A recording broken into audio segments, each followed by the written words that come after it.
Hey, bro, come on now, dog. Come on, man.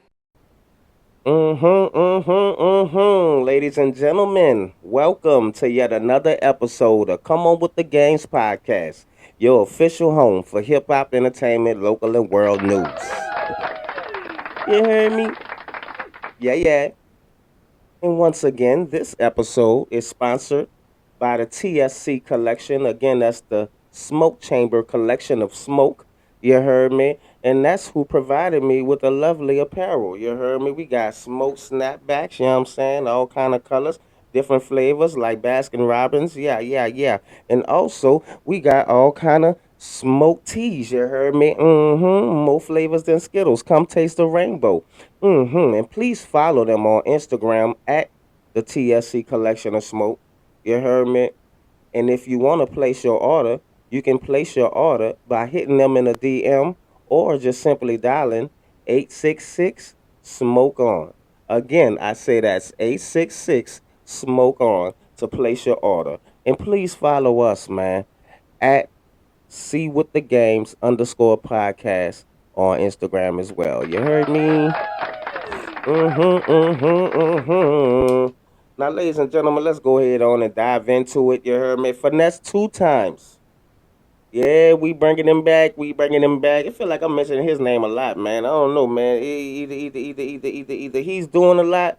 You heard me? Or we doing too much. You heard me? And I don't think we doing too much, so that gotta mean he's doing a lot. You heard me? You heard me? But finesse two times, man. Mm-hmm.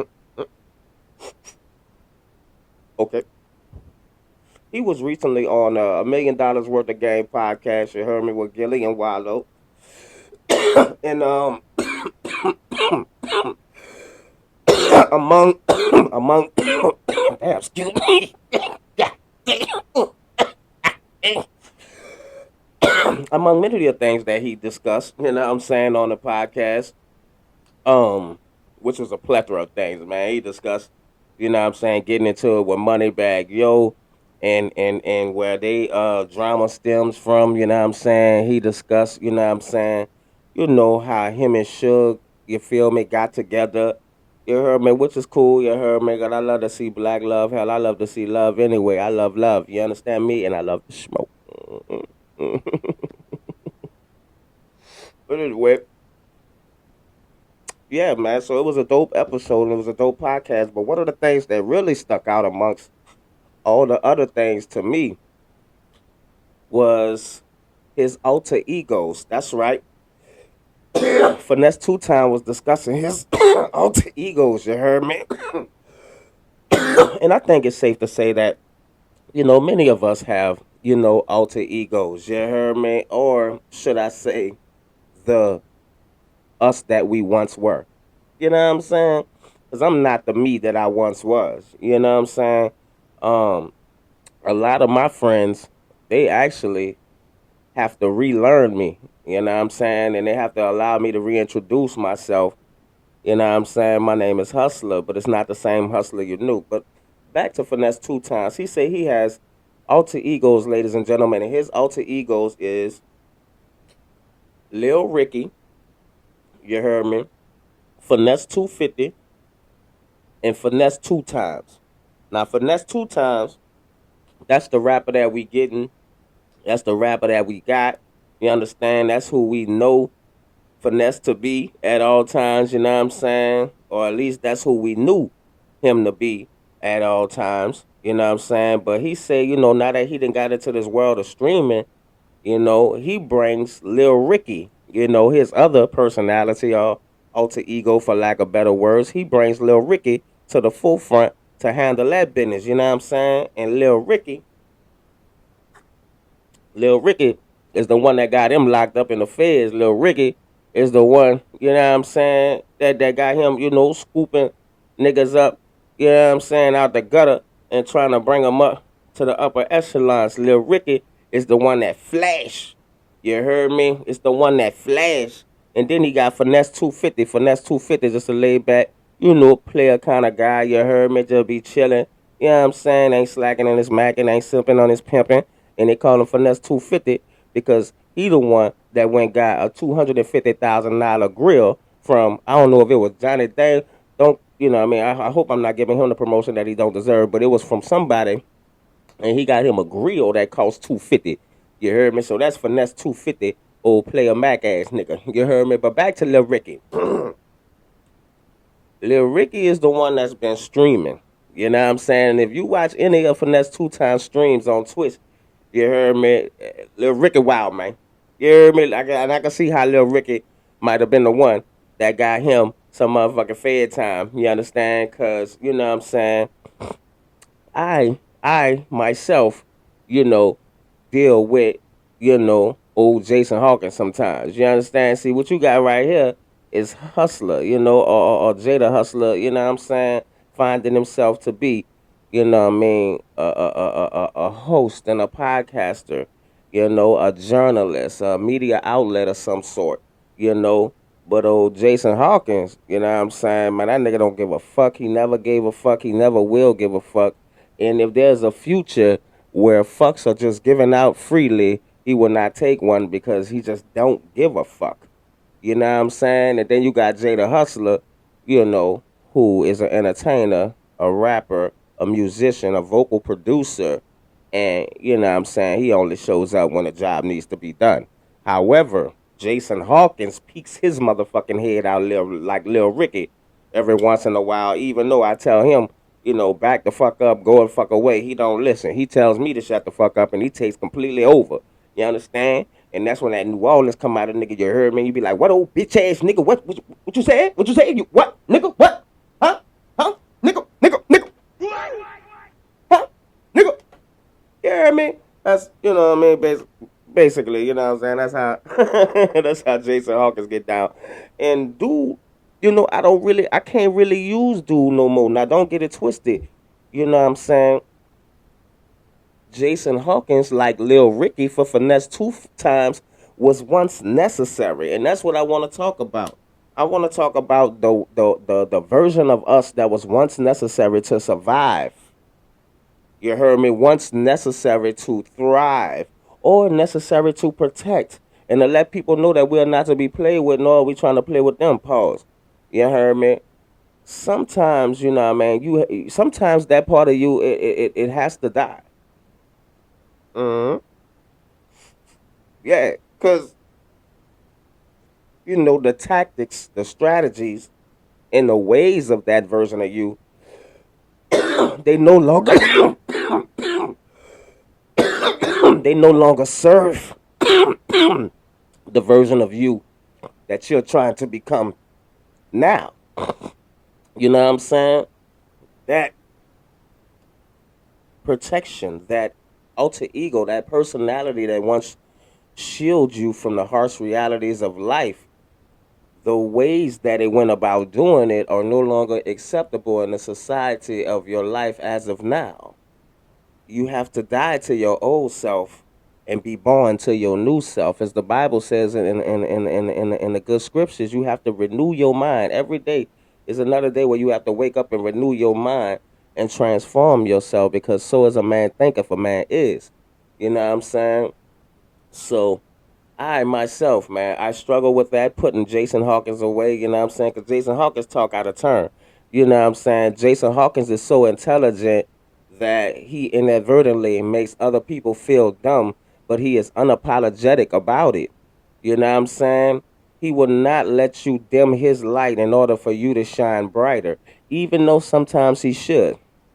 Because that's just the way of the world. That's how the world operates. Especially when you have somebody of status that is above you, that you're striving to be in that position. You never outshine the master. And Jason Hawkins, he don't give a fuck who the master is. But in this world, man, in order to take a chance to advance, in order to go through the pains to gain, you have to take a little shit in order to give a little shit. You understand? You got to take a little to get a little, and sometimes you got to go alone to get along. And Jason Hawkins or Lil Ricky ain't going alone. You heard me? As a matter of fact, we ain't going. Period. You heard me? So, I don't know, man. I thought that was something good to talk about and something good to compare and contrast that to, and make that analogy, man, that, you know what I mean? those old versions of ourselves, those old defense mechanisms that got us through at one point of our life. I'm here to tell you today that out of 42 years of me living, it always seems inevitable that at some part of your life, that version of you has to die. That old self, you have to die to that old self and start living for the new self.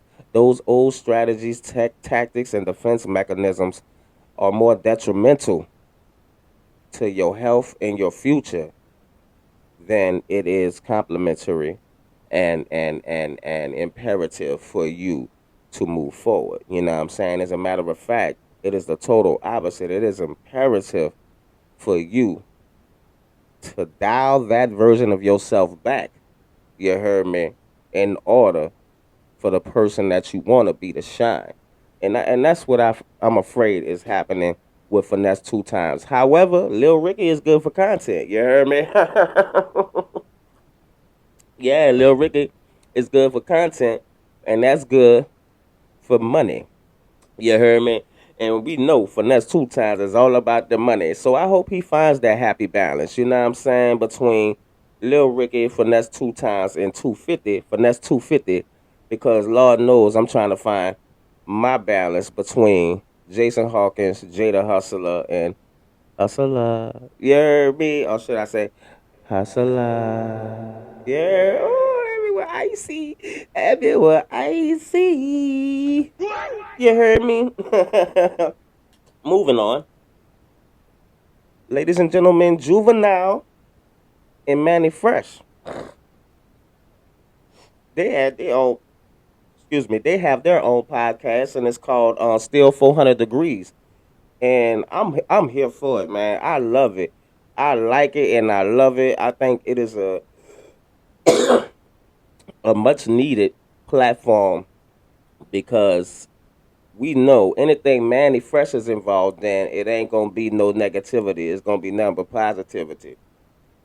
And we also know that Juvie walks a fine line of I just be chilling and controversy. So it's a beautiful combination. I think it's a dope compare and contrast of personalities. You know what I'm saying? And I also think it's a great platform for Juvenile to share his personality more because, people all they get is raps from him. And I don't think that his personal interactions with people can be taken as the whole just of him. You understand? I think in order to know Juvie is to love him, not to be around him or get a glimpse of him or just what I'm saying, take a temporary moment for his permanent way of life. You see what I'm saying? Yeah, I think he's a fella that where it would be easy to judge him by his cover, and you know what I'm saying, that could be a mistake, or it could be a simple case of what you see is what you get. But however, I'm here for it. The name of the podcast is called Still 400 Degrees. And one thing that I do want to point out and highlight on that podcast is they have a live band on there called the Still 400 Degrees Band. You heard me? So give a round of applause for them. You heard me? Juvie, Manny. The Still 400 Degrees podcast and the Still 400 Degrees Band. Come on, man. Y'all can do better than that, man. Put another hand together. Put another round of applause together. Thank you. You heard me, brothers pivoting, you heard me, in a pivotal point in their career and moving on to do bigger and better things. And I love it, man. I'm here for it. And one of the last episodes that I watched, Currency. That's right. Hip hop mogul. You heard me? I like to call him a mogul because he's from New Orleans. You heard me? So I'm always big my people up. You heard me? Currency. You understand? Business entrepreneur, hip hop rapper, business mogul, jet life representative, owner and CEO. Shout out to Musa. Man, he was on one of the last episodes that I watched of Still 400 Degrees. And if y'all don't know, man, Currency is fucking hilarious. Like, this dude in real life is fucking hilarious. He is the most chill person in the world, man. And he will genuinely, without even trying, make you laugh, bro. Story time, real quick. You heard me? I remember, I want to say it was like 2004. The first time I met Currency, I was getting on a plane to go to Atlanta to meet up with Jazzy Faye so I could holler at him, you know what I mean, and try to get on, or at least try to get some tracks, you know what I'm saying? So I'm really supposed to be in Indianapolis, but I'm on a plane going to Atlanta to meet Jazzy Faye, and that's another story. I'll tell y'all about that later. However, to get to the point, as I board the plane, I mean I can't make this shit up, man. And if y'all see it, Currency and Mac Main, if y'all see this episode, I'm definitely gonna tag you in this clip. I'm gonna clip this. You understand? I'm gonna tag y'all in this clip. You heard me? And man, I was getting on a plane, and both of those guys, you know what I'm saying, Currency and Mac Main, was sitting in the same row that I was supposed to be sitting on. I mean, what are the odds? You know what I'm saying? We're both three rappers from New Orleans, three rappers that was trying to get on at the time because none of us was on at that time. I was on Act Right Records. You heard me, a rap label owned by Jonathan Bender, a basketball player who played basketball for the Indiana Pacers.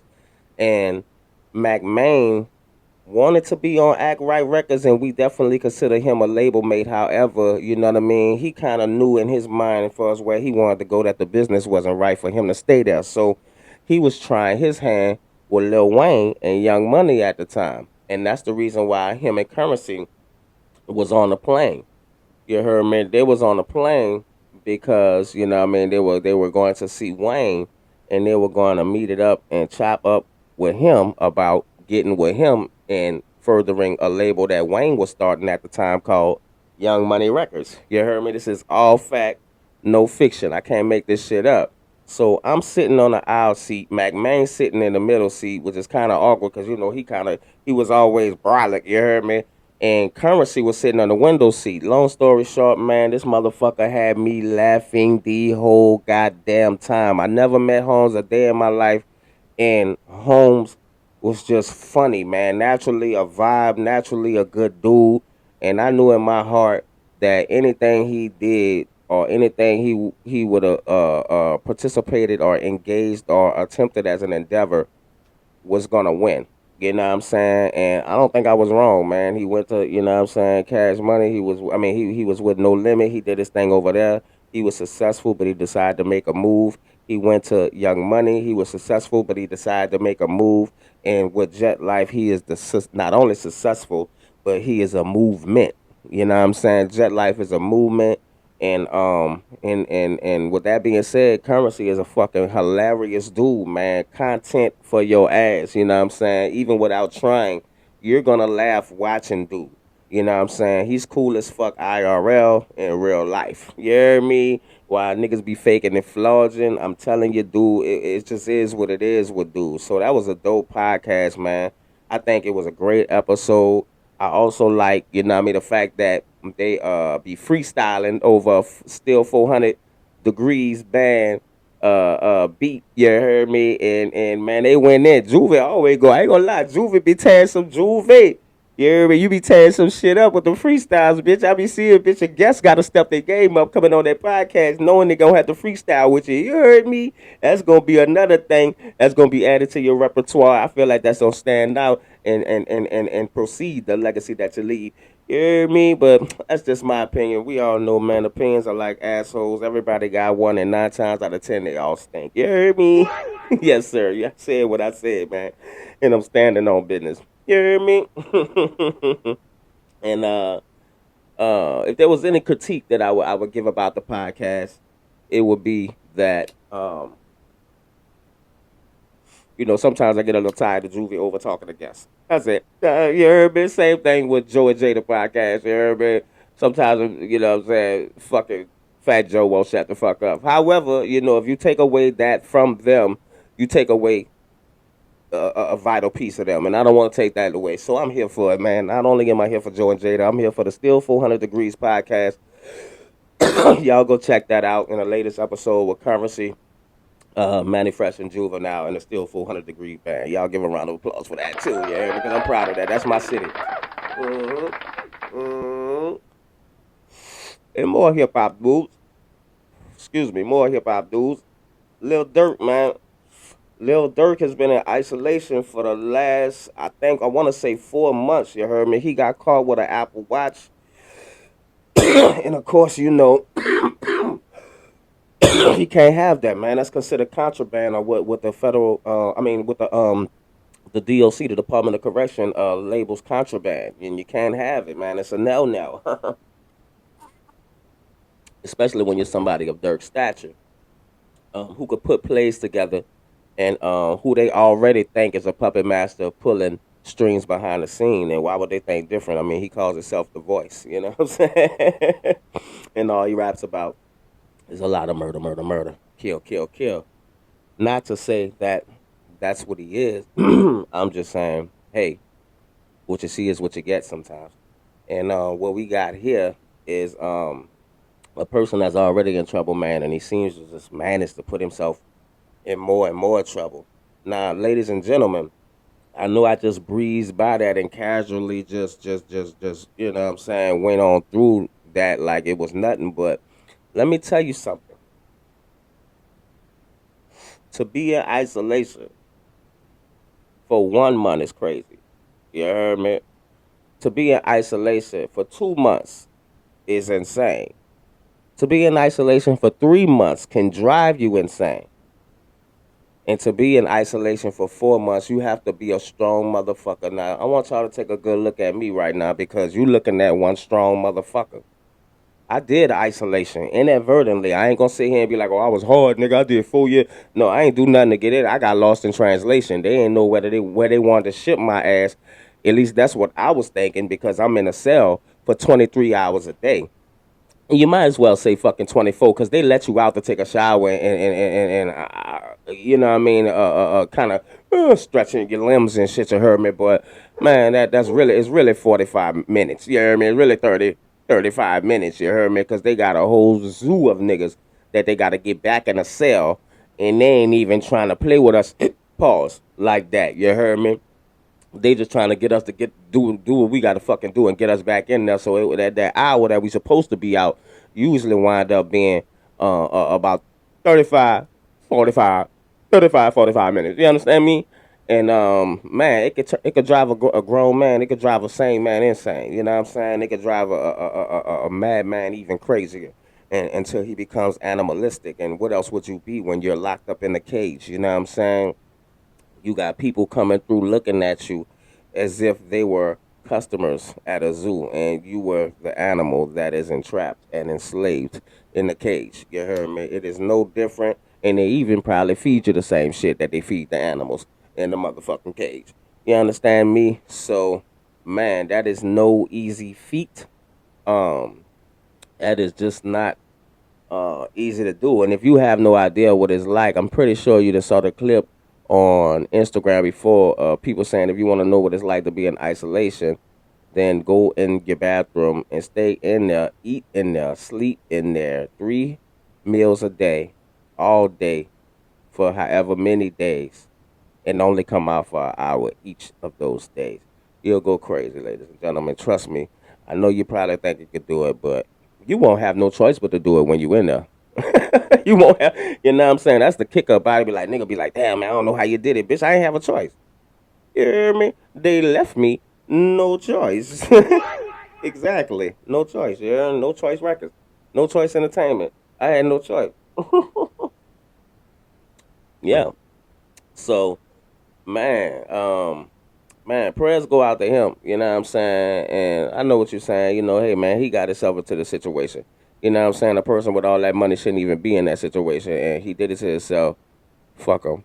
Let his mama love him. But however, you know, there's enough great black men, especially hip hop artists that look like myself. You heard me, come from the same backgrounds that I come from. You know what I'm saying? That are getting kicked while they down. So I just want to big him up, lift him up, man. Say free him until we see him, especially if he's innocent. If he's guilty, that's between him and God, man. So man, shout out to the voice, man. Free the voice. I know what it's like. It's not easy, and you're gonna get through it, man. You know what I'm saying? Just hold your head. You heard me? and keep your faith in God and put God first. You know what I mean? Seek ye first the kingdom of God and all his righteousness, and everything else should be added on to you. You understand me? That is a fact, though. And I'm here to tell you folks that it is not easy to do that, man. You know what I mean? I say it in my rhymes. You know, they lie because they want to be the one that's so tough. But try doing 23 and 1 for 4 months. The penitentiary, I had to make a stay of it. 10 do 3, and I did every day of it. 8 of it was probated. What you make of it? I'm thinking that's the same trap that they incarcerate us with. You heard me? A 10 do 2 split sentence. You heard me? 2 in confinement. Goddamn, I did 2 years to the door. That ain't enough time, but you want to give me enough rope to hang myself. As a matter of fact, you want to give me 8 years of rope. Probated. I'm on probation for 8 years. That's 8 years of rope. You know what I mean? Probated it. You know what I'm saying? What you make of it? I'm thinking that's the same trap that they incarcerate us with. You heard me? Just to go back to their motherfucking penal system and be in a motherfucking cage for 23 hours to come out one. But it's really a half hour. You heard me? So, damn, man. Shout out Lil Dirt. Hold your head, my nigga. And, man, we hope to see you on these streets soon. You understand me? We hope to see you on these streets soon, man. And in entertainment news, you heard me? Must see TV is what I call it. Man, and there's a documentary on Paramount that I think everybody needs to watch, man. It's called Predators.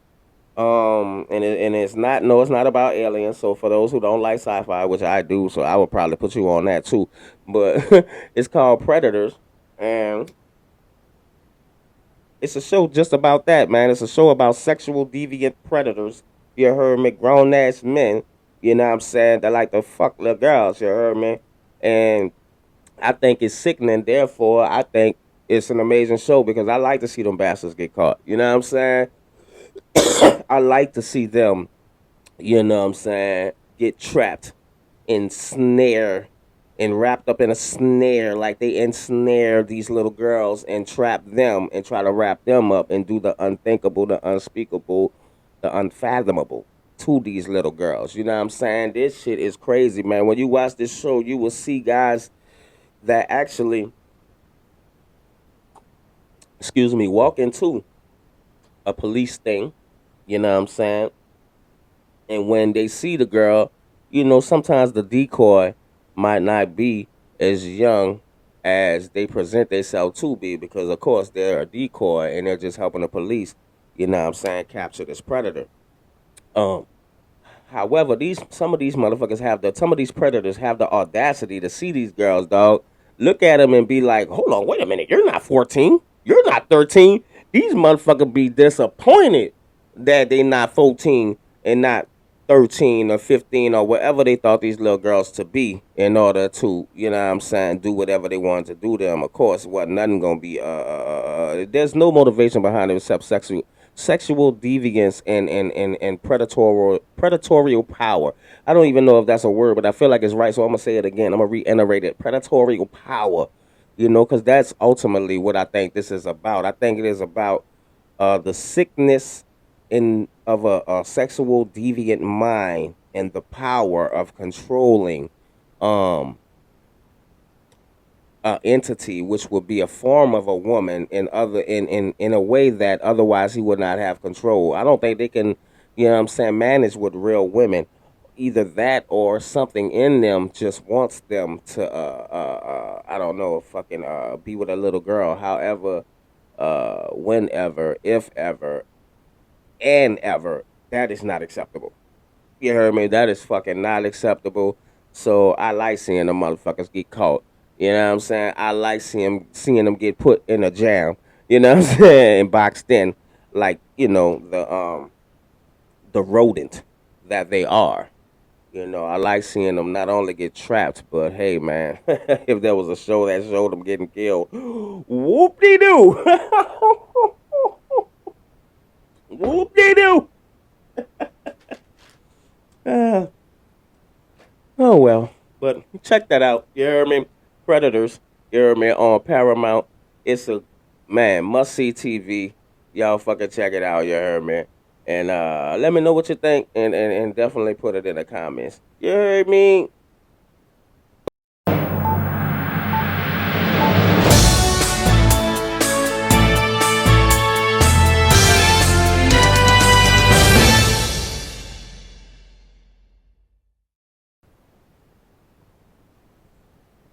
Well, ladies and gentlemen, in today's news, man, we're gonna talk about stocks, man. I know I never talked about this on any other episode, man, but yeah, man, if we're gonna talk about the bull, if we're gonna talk about the funny, then we gotta talk about the money. You understand me? And me, this is just my personal opinion. This is not an expert opinion, but this is just from me watching, listening, peeping, and understanding, using the brain that God gave me. I think, ladies and gentlemen, the future of your investments, of your stocks that you need to invest into, is humanoid robotics. Yes, AI and humanoid robotics. At this point, we are no further than specific task robotics. Therefore, robots can only perform a certain task based on their brain, or in other words, for lack of better words, their programming slash AI and their programming slash movement, because those are the two things that have to coordinate and coexist in order for a robot to be more human. You understand? So since these things are kind of, what I mean, separated, not that far from each other at this time, what I mean, we only have specific task duty robots that pick up trash around the house, help watch the stove if it gets overheated. It stand there and lets you know, hey, come do that, so you can kind of cook, and juggle things and chew bubble gum and walk at the same time. But my prediction, ladies and gentlemen, is that it won't be long. It won't be long if they haven't already. But that's another story. You heard me? That's another segment. You heard me? I'm gonna have to start doing a conspiracy segment because I love segments. I mean, I love conspiracy theories. You heard me? However, with that being said, if they haven't done it already, I know they're about to figure out, what it takes to merge the two and create a full-fledged electronic slave. Oop, excuse me. Yes, I know. I'm sorry. My bad. An electronic robot. You heard me? Yeah, man. I don't think they that far from it. As a matter of fact, I think we like 2 to 3 years from seeing, what I mean, humanoid robots do their thing in a way that we've never seen it before, interacting and I dare to say coexisting with humans. You know what I'm saying? And yeah, man, I say we about 3 to 5 years away. So please be on the lookout for that. And if you want to put your stocks and invest in anything, I think that might be the way to go, man. And not only that, Uber. Uber is taking a hit from or robo taxis. You heard me. As I just stated, AI is on the rise, and ironically, it looks like AI is about to do to Uber drivers. You heard me, what Uber drivers did to taxi drivers. You know what I'm saying? It usually takes longer for things to come full circle, but thanks to AI, it seems that this circle of life is being completed much faster. You heard me, and that's the whole point of AI. You know what I mean? To learn at a fast pace and collect that data in order for these robots to learn and collect that data and you know what I mean, not only coexist with humans, but take on some of the daily duties and tasks of a human, and to the point where we become task free. You know what I'm saying? And we get to live in a supreme bliss in a world where we have to do nothing but we reap all the benefits from everything being done. And that's just in the future, ladies and gentlemen. But however, what is inevitable is that it's coming, and there's nothing you can do about it. So if you can't beat them, join them. And I say that's something you should put your money into. You heard me? In more news, the Willow Apartments in New Orleans East, ladies and gentlemen, it needs to be condemned. Fox 8 defenders discover that some tenants have been 2 years without air conditioning. Others deal with water leaks through light fixtures, stoves that catch fire while they're trying to operate them.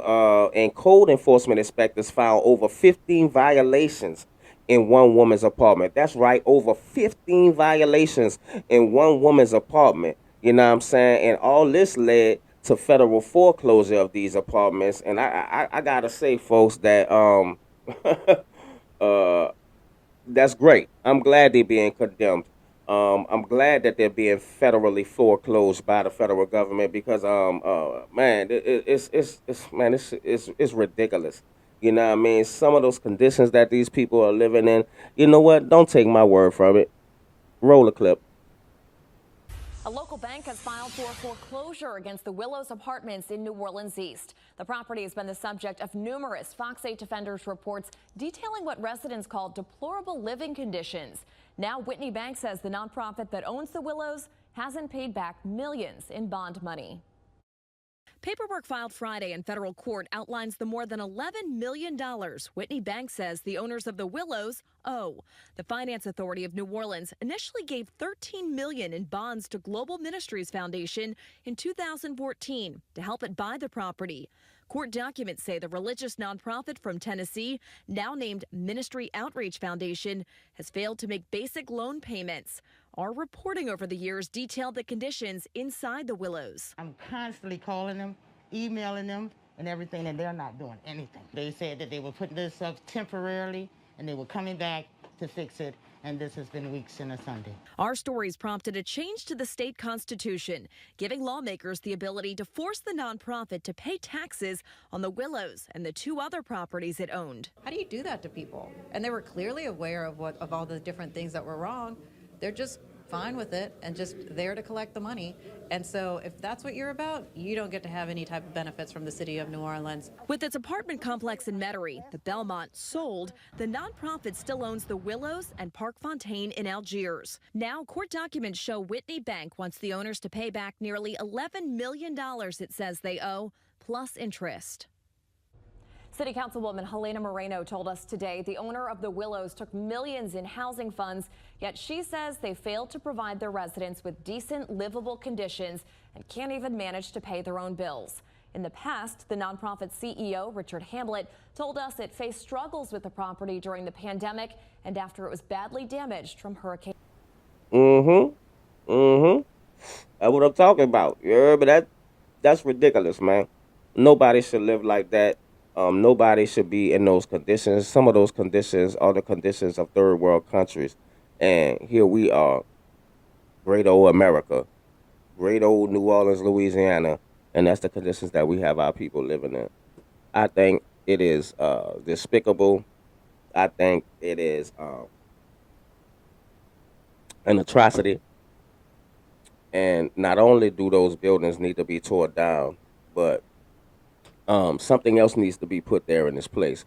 Some affordable housing. And when I say affordable, I mean just that. Not no handouts, not no Section 8, some affordable housing to build up the East. Because it seems like all they're doing is taking away from it.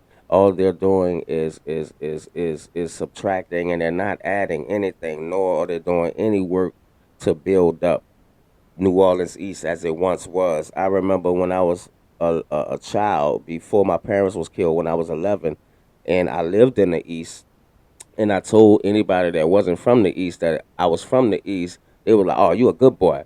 Oh, your people got money. You heard me? Now, if you say you from the East, what you think they say? You heard me? And we not the ones that build buildings. We not the ones that build shopping malls. We not the ones that incubate the economy. We support the economy. We provide to the economy, making the economic status of what it is. And there is nothing to do that with in New Orleans East like there once was. Like there once was the Plaza. Like there once was Cinema 8. Like there once was the Sizzler. Like there once was so many other plethora of things that there were. Excuse me, that no longer exists. So, man, I hope they do something about that. And I'm glad that they're tearing the Willow Apartments down. And I will be keeping you updated on that. You heard me? In more news, deadly ice shooting happened in Minnesota, man, that has the world in an uproar now, right now, as a matter of fact. 37-year-old woman, an American woman, Renee Good, was fatally shot by ICE agents, you know what I'm saying, trying to conduct an investigation. However, I don't know what kind of investigation this was that they were conducting. It looked like a shit show in a circus run by the most incompetent ringleader that can ever have the power to do so, man. And I don't want y'all to take my word for it. Check out this clip. Out the car. For the first time, we are seeing the fatal Minneapolis shooting from the ICE officer's point of view. footage taken on his own cell phone. It's a critical angle of many cameras on this street that captured Renee Good's fatal encounter with ICE agent Jonathan Ross. Using surveillance footage, bystander video, and Ross's own phone, CNN synced multiple perspectives of the shooting and mapped this incident in 3D space. Taken together, they show the fullest picture yet of what happened that day. A home surveillance camera captures the moment Renee Good pulls up in a maroon-colored Honda SUV 4 minutes before the shooting. 20 seconds after she arrives, her passenger and wife, Becca, wearing a white beanie, gets out of Good's car. Good then parks the SUV perpendicular in the road. Here's how Homeland Security Secretary Kristi Noem described what Good did. ICE officers and agents approached the vehicle of the individual in question, who was blocking the officers in with her vehicle, and she had been stalking and impeding their work all throughout the day. Available video doesn't show any possible contact Good may have had with ICE before this confrontation. What this video does show is that for a few minutes, while she is perpendicular to the roadway, several vehicles drive by. Even large SUVs are able to drive around her as she moves back and forth on the street. And that includes this light-colored SUV. It slowly drives around Good's car from the rear and stops. Agent Jonathan Ross is recording video from his cell phone as he crosses in front of Good's car, recording as he sees her up close. She looks calm, and you can see both of her hands as she talks to the officer. That's fine, dude. I'm not mad at you. Renee Good's wife, Becca, who had been the passenger in the car, approaches. Cell phone cameras on the street start recording as Ross walks around Good's car with Good's wife following. I say go get yourself some lunch, big boy. Go ahead. Renee Good backs her car up as the agent walks around the front of the vehicle. At the same time, on the other side, 2 more agents approach. One tries to open the door as Good backs up. Good's vehicle starts moving. From Ross's cell phone video, you see Becca, the woman in the white beanie, trying to get into the car again. You also see Renee Good turning the steering wheel to the right. Get out of the car. She then accelerates. Slowing this down again and matching the exact time of these 2 angles.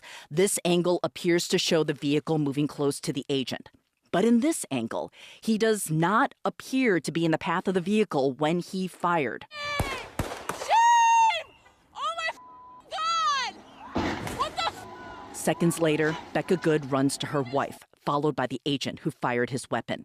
He briefly looks into the driver's side of the car and then walks away. Shame! Shame! Shame!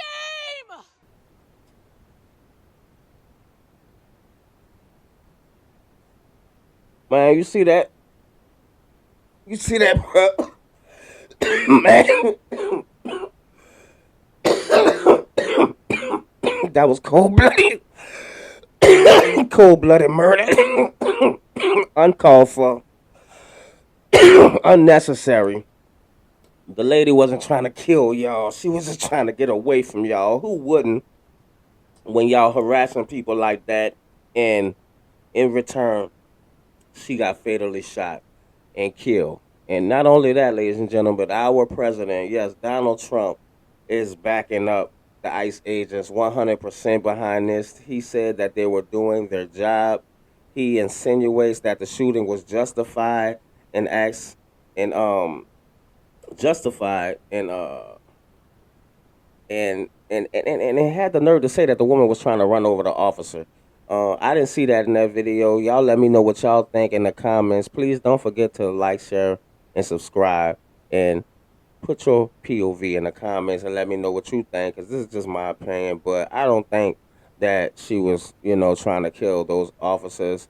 I think she was just trying to get away from a bunch of men that was masked up, looking like hoodlums, looking like a gang, and trying to go home in one piece. And in return, she got killed for it. The whole U.S. is in an uproar behind it. Not only are there protests in Austin, Texas, but also Salt Lake City, and West Palms Beach, New York, and also Ohio. And that's just something to say and name a few. Man, this shit was totally unnecessary. I think Donald Trump, we get it. You need to call off your dogs. And Man, I honestly think that need to be that, man. I'm sick of it, and I know it's only gonna get worse. You know what I mean? Especially with Donald Trump supporting it 110%. Man, this is an atrocity. This is an atrocity, and I just want to say rest in peace to Renee Good, and give one moment of silence for Renee Good, ladies and gentlemen. Argue with your